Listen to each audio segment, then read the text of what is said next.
All right, where do I start? Well, let's talk about what the what the heck this is supposed to be. So when I was 19, I thought I knew everything, and that's mostly because, well, I went through a lot in life. For the most part, I had never lived in the same house for more than a couple of years. That's due to growing up in a single household income. From my father and my mother not really being a part of my life because she had remarried and had her own kids and everything. And this is one of those things. It might resonate with some of you.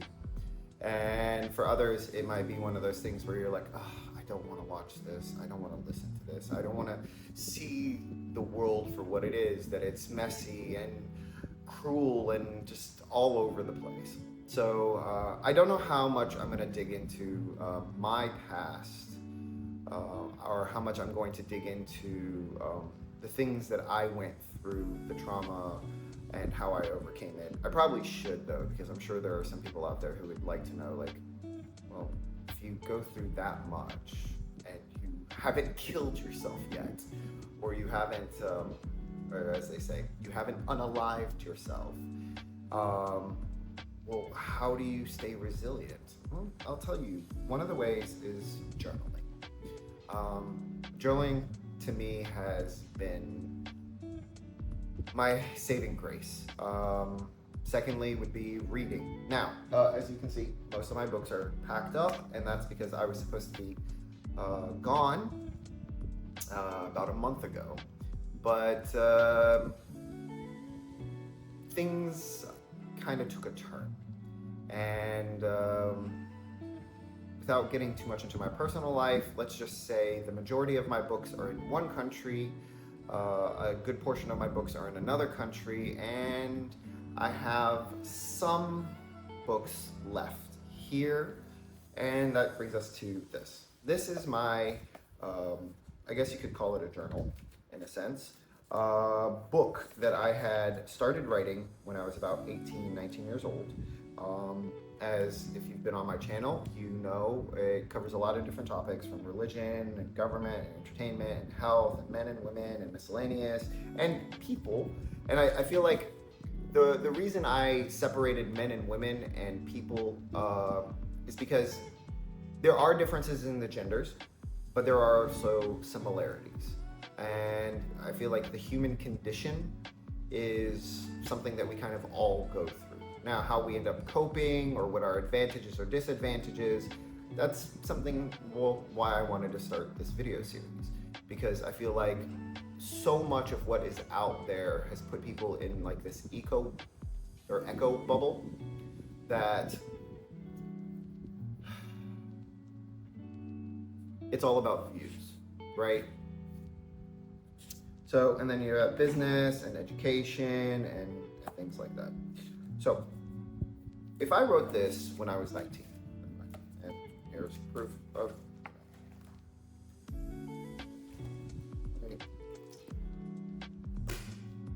why the heck did I wait this long to even work on it? And there's a few different reasons. One, it's handwritten, which means I would have to sit there and type it all up, or I would have to pay somebody else to type it up.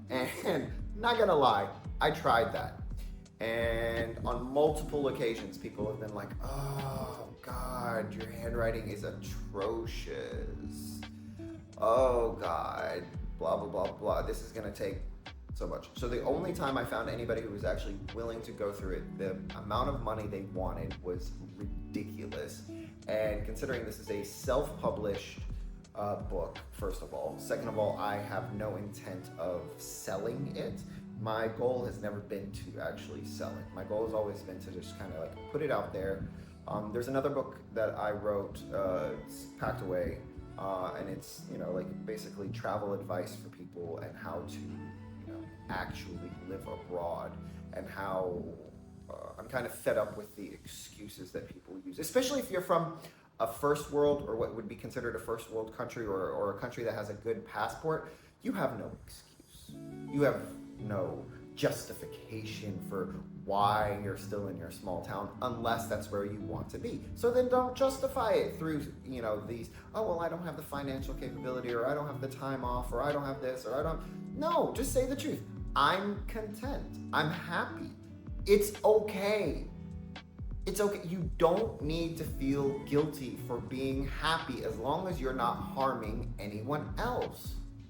This is just another person's perspective. This is just another person's life. I mean, I will admit it took me a lot of self-reflection and also looking at how other people looked at my lifestyle to realize there are so many people in this world who are being judged for just wanting a simple life, without, doxing anybody. But one of them is my childhood best friend, and the other one is my half-brother, both of which are content. And yes, people have continued to try to push them to do better, and they do need to when they want to. See, there's a massive difference between pushing someone to be better or do better when that is already their goal, right? If you want to study computer sciences and you're just not getting the drive, or you're procrastinating or whatever, and people are pushing you towards that, that's great. But if you want to study computer sciences and they're pushing you to go and become a lawyer, or to become a doctor, or whatever other higher field, or in their opinion a higher field, well then that's not exactly helpful, because time and time again, through research and through just look at anybody, just do any personal research, you will realize that at the end of the day, even if the person goes and gets that degree and they work in that field for a few years, because it was never their passion, the first opportunity they have to leave it, to go and work in their passion, even if it's at a lower income or a lower status or a lower whatever, they will choose it. Stand-up comedians are the prime example of that. Unless you become some massive stand-up comedian who gets contracts and a stadium full of 20,000 people and all this other stuff, yeah, you're most likely not gonna be able to achieve greatness with it. Will you get by? Yes. Will you live month to month? Yes. But will you be happy? Fuck yes. And that's what matters. If you've got a job at Walmart and you are content from yourself, this isn't about capitalism. This isn't about, especially if you're American, I'm talking to you, right? This isn't about being brainwashed into thinking, okay, go to your 9 to 5, come back home, watch TV, and just do that. I'm not talking about that. I'm talking about you are genuinely one of those people who are I am happy where I am. I am happy with my routine, and you are not harming yourself or others. Then fuck the world, all of them. If you are 35 and the concept of settling down and having children is not in you, then don't force it. Because I will tell you what happens when you force those types of situations. You end up dragging somebody else, an innocent person, into your life who had maybe good intentions of having a good settled down life, and you deceived them and you manipulated them, and now they are suffering because of it. And that's if you don't have kids. If you end up having kids, I mean, what the hell? At least if you get married in that kind of situation, you don't have kids, and then you both come to the realization that this isn't working out and you separate. Well, yeah, it sucked. Yeah, it hurt, but you move on. Kids are a whole different playing field, man. These tiny human beings did nothing to be brought into this world, and because of your choices, right? Now, I'm not talking about the typical divorce. I'm talking about the, going into the relationship that this is going to fail. I'll give you an example. I had a coworker, and her husband was gay, okay? Now, you could claim that he's bi, but, because he did have sex with her, he did get her pregnant. But the reality is, he wasn't bi. The reality is he was gay, okay? And they got married, and that's strictly because they're Chinese. And it's a one-child policy type of situation. and he knew that he had to get married in order to inherit the wealth. And for the people who don't know, one of the massive negative side effects of the one-child policy, which, by the way, everybody criticizes China for, but so many developed nations have this same issue actually, because we have fewer and fewer children nowadays, is the 4 grandparents, 2 parents, 1 child. So that's 6 adults overwatching 1 child, which puts a lot of stress and pressure on them. And when you're talking about financial risk, people are willing to do certain things to guarantee their financial security for the future. So he got married, and he got her pregnant within the first year, strictly with the intention of basically getting his parents and grandparents off of his back, because now he is legally married, and now he is, he has a child, so there is the next generation, there's, something to pass on, little emperor, as they say. And guess what happened next? He stopped coming home as often, he started working late more. This wasn't one of those situations, because that does happen when there are disagreements or there's, other things can be happening. But specifically for this person, and honestly, I've heard this story so many times, especially in traditional cultures. I've heard it in the Middle East. I've heard it in, of course, East Asia. I've heard it, even in the U.S. Actually, if you're talking like old school Christian, evangelical, anti-gay, anti-woke, anti-blah, blah, blah communities, you have these issues where people get married, they have kids, and then the spouse just kind of disappears into a relationship with somebody else. And she was sad, my coworker. She was sad, she was lonely, she felt betrayed, not just romantically betrayed, but humanistically betrayed, because she did not come from a good financial standing, right?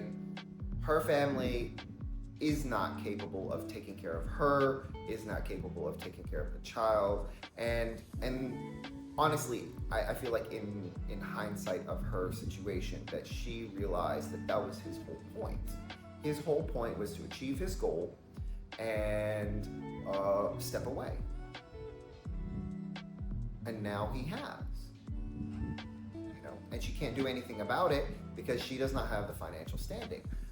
If she tries to divorce him, she's more likely to lose her child. It's a little girl.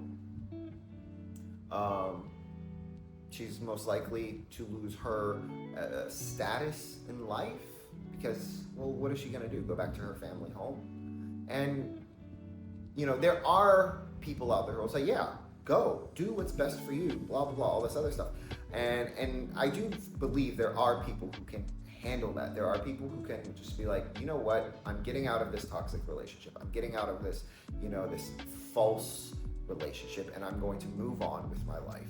And then there are other people who are like, but the whole point was I wanted to settle down. I wanted to find love. I wanted to, be happy with this. And it didn't work out. And that's kind of like the story of life, right? Shit doesn't always work out. So we do the best that we can. And back to my book. We do the best that we can. So fortunately for me, because I have been training my AI for some time on my handwriting, it was actually able to read my handwriting and turn it into text. What I realized is my book was very long, and I didn't want the initial launch to be so difficult for people to read. Also, because I had the intention of turning them into videos and eventually doing these, I wanted to kind of bring it down to a point where the entire book could be read within an hour, and that because of the way it's set up, that you could always look at it as a reference, you could always pass it along, kind of like like this. Like I have this book. It's called Skill with People. I've had this book since I was 14, and I don't know how many times I've read it. I don't know how many times I've lent it out. I am very strict about my books, so when I lend them out, especially like physical copies, obviously digital copies, I don't care. I'll just send it. The other one is The Art of War. Now this is obviously not the initial Art of War because that one is much thicker, but I like this. I like this version, right? I feel like it takes enough out of it where you can understand not just the concept of the Art of War, but how you can implement it in your life. It is by James Clavell. I have not been able to find a second copy because I did want to give a digital copy to somebody and I haven't been able to. The other book that has been around with me since I was a kid is the famous God Said Sonnets. Now, I am always terrified when I go to traditional countries of having this book. And that is because, in a sense, it's supposed to be from God's perspective of Christianity, the Bible, and in some sense, like religion, because obviously Christianity is like the middle child of the monotheistic religions. So it has some things that pertain to Judaism and has some things that pertain to Islam. So it kind of brings it all together.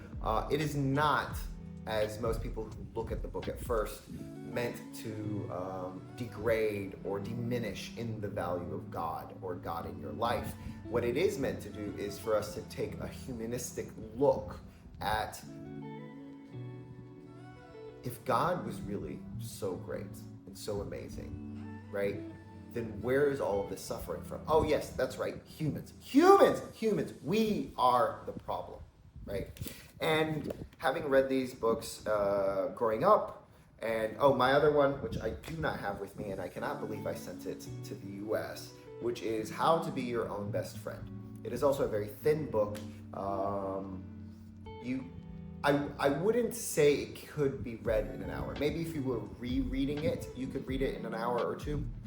But the first time you read it, because of how many topics it covers and how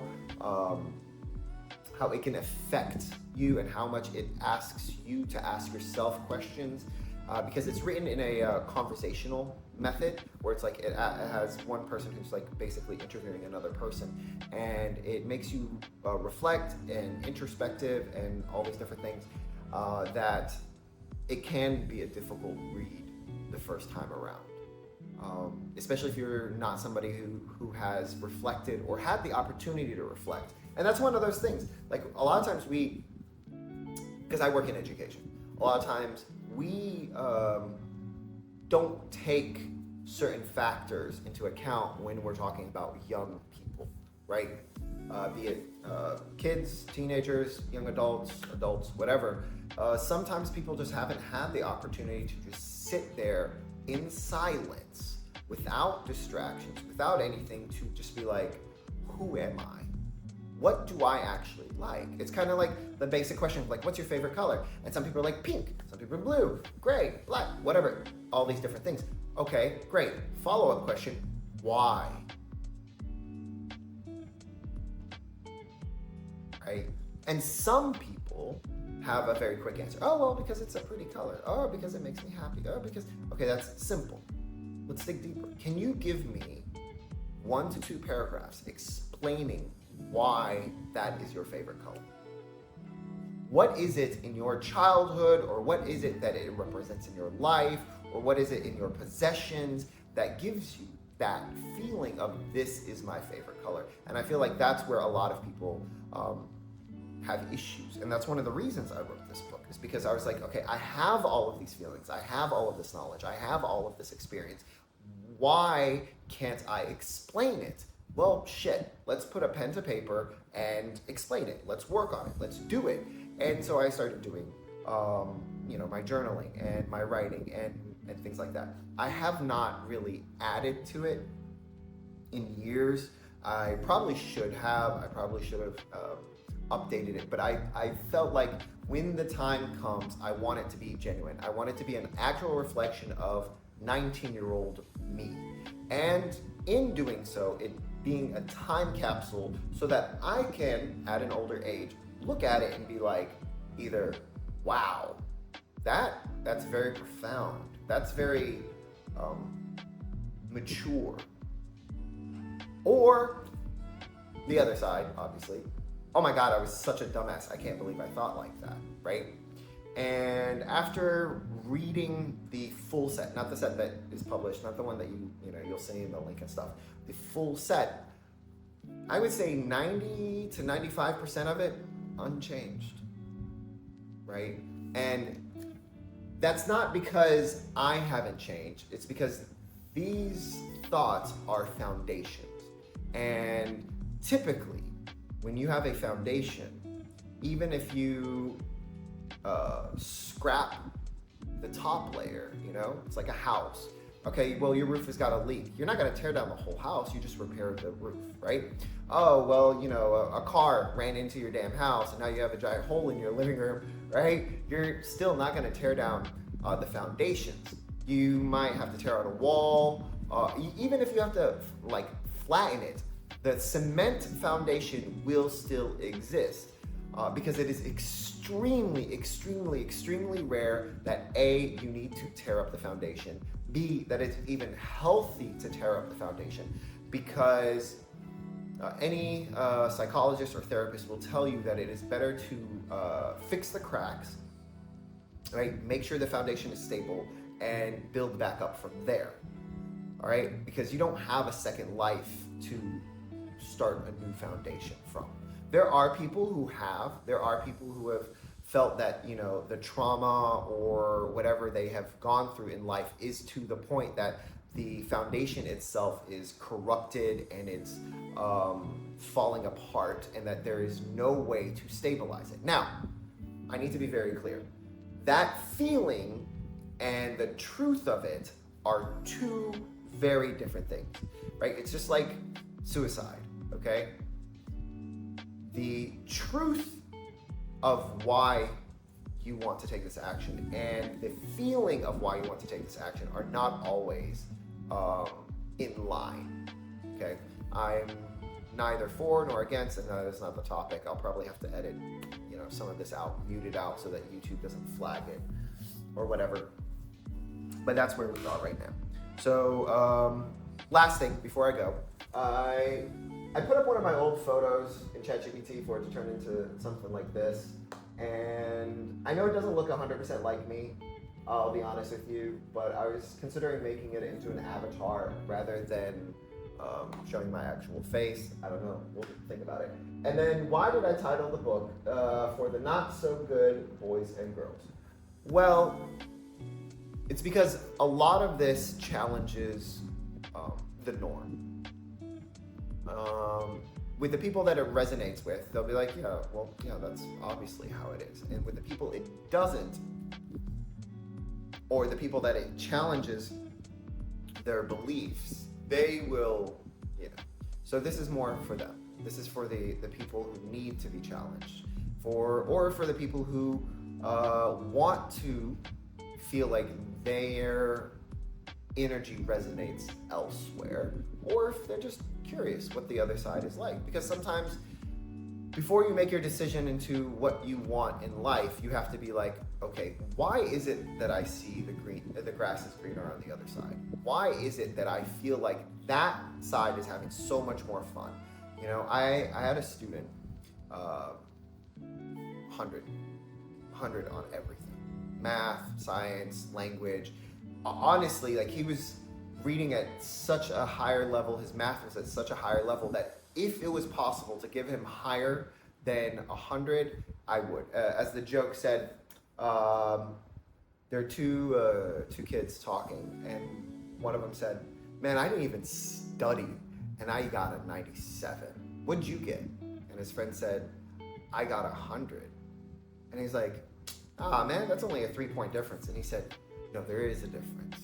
I got 100 because that's the highest you can get, not that's the highest that I can get," right? So there are people like that in life. And he started getting into trouble, mostly because his friends who had lower scores, and they weren't even in the 90s. Some of them were in the 70s and 80s. Were having a ton of fun. Like one of the times, I sent them to the library, and I ended up getting a message from the librarian to come and collect my students. And when I came to find out why, they were stealing shoes from each other because the library, they're allowed to take off their shoes. We're in Asia, love Asia. They're allowed to take off their shoes so that they can sit and relax, and so that the library also stays clean.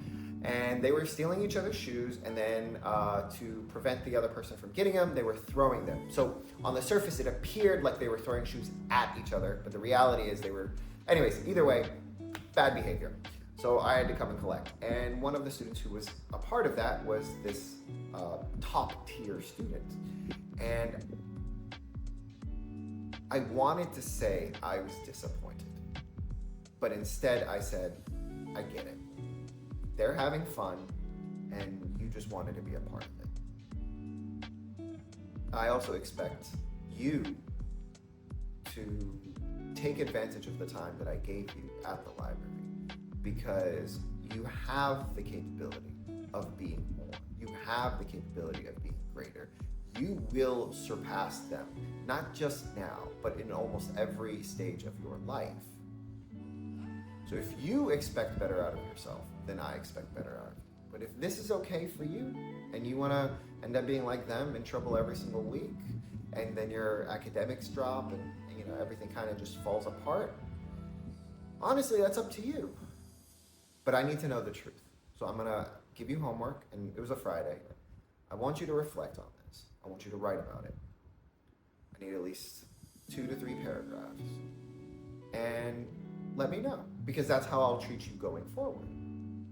And he wrote about 2 pages worth. He was very articulate about it, to the point where I was suspicious that he used ChatGPT or some kind of assistant tool.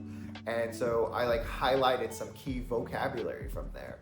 And I was like, do you know what this means? We're talking a 5th grade student, by the way. This is not a high schooler or a middle schooler. This is a 5th grade student writing, I would say, at a high school level of vocabulary. And he's like, well, I'm not 100% sure, but I think it means this. And I'm like, yeah, okay. So you're not only using the correct vocabulary, you're using it in the correct context. All right, how about this? And he hit every single point. And it was a moment of pride for me. He's not my child, right? So I will never get to see what he is able to achieve. But the feeling of that, knowing that his parents and him are on the right path for him to have a bright and amazing future, and that he was able to reflect on his actions and reflect on what he wants from the next, coming academic years and following through until the end of the school year, it was a moment of joy for me. And that's kind of it. So I feel like this book would be something good for him as well, right? It's kind of like, oh, no, I don't want to be a part of that. I get it, I see it, I agree with it, but that's not for me. I am a good boy, and that's the lifestyle I want. And yeah, that's it. So I do have a plan also, other than putting out the full book, is writing a book about my life. And I'll get into that in another video. Thanks for listening, and make sure you like, share, subscribe, do the things. I heard the bell thing is important nowadays. I don't know.